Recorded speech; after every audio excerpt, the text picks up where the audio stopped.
Hey guys, following up here with Sparrow Motorsports. So I think last time we left off, we were looking at our engines and transmissions and doing some of the major components overviews.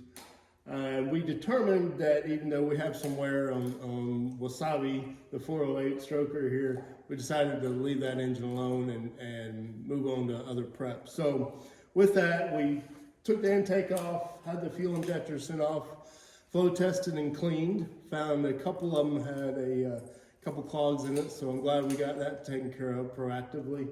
What else we've been doing? We set up some new Yukon ring and pinions in the front of Wasabi, including their new Grizzly locker, so we're pretty excited to be running those products.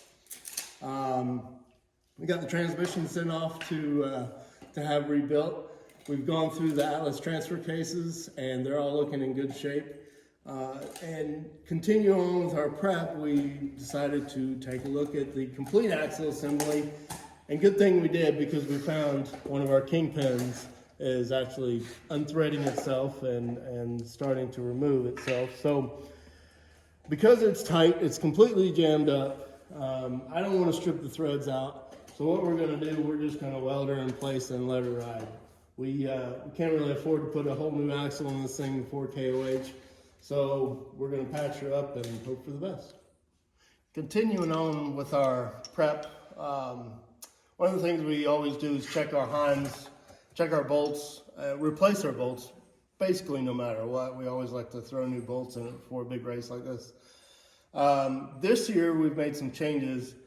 We're getting rid of our grade 8s and we're going with grade 9 bolts. These hideous looking grade 9 bolts we got from Fastenal. Hopefully they're going to be stronger. Hopefully keep the wife from bending them every time she races the car.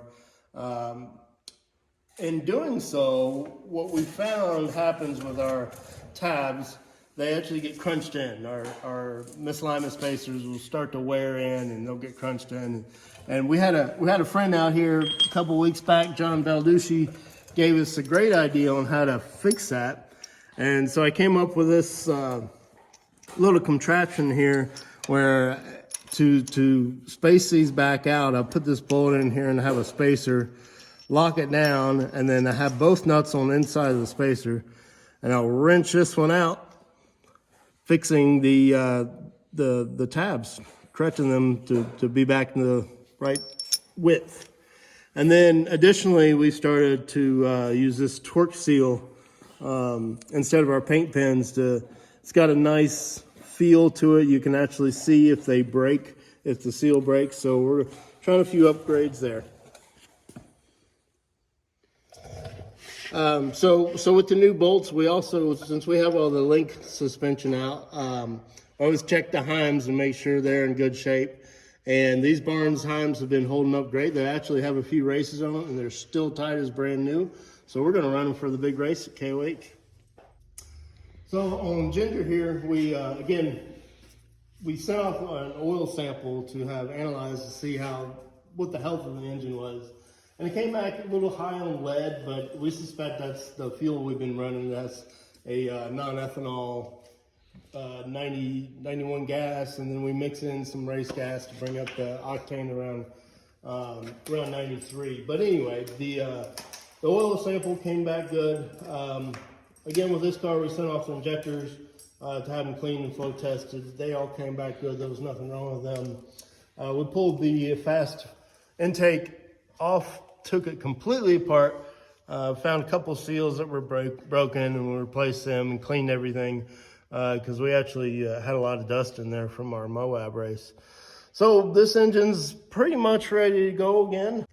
We've checked the health of our Mechman alternator, and that thing's looking like in great shape. It always has been a great alternator for us. And then continuing on with the front end, we pulled the knuckles apart of our Spider Tracks front end, checking the bearings. We're looking for any wear and tear, broke welds or things like that, but shoot, everything's coming out really good. So just one of those things you got to do for race prep. All right, guys, that'll about do it for Sparrow Motorsports tonight. It's dinner time here, so We are going to be heading inside, but before we go, just a quick look. We've got a toolbox here that we are making for our redneck toy hauler. Hopefully, hard to get good video of it. There we go. We'll be putting that on our trailer soon and getting that done so we have more storage. It's always something. Always something. And swag. We are working on swag. We will find out hopefully Friday about some hats, t-shirts, sweatshirts, things like that. So be looking forward to that. But we will see you guys soon and have a great night. Night.